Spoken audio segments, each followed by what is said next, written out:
هلو يا جماعة، ايه الأخبار؟ أنا رينا سليمان من شركة سيرهم للخدمات العقارية.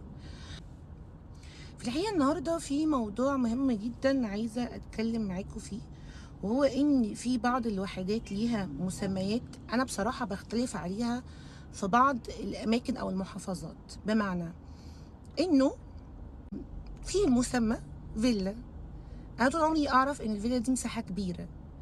بلاقي دلوقتي بعض المساحات اللي هي من اول 190 متر لفيلا. انا مش بقتنع خالص بيها، لانه على ارض الواقع لما بتيجي تستلمها اول حاجه لازم نبقى عارفين انه السلم بياخد كتير من مساحه الريسبشن. كويس؟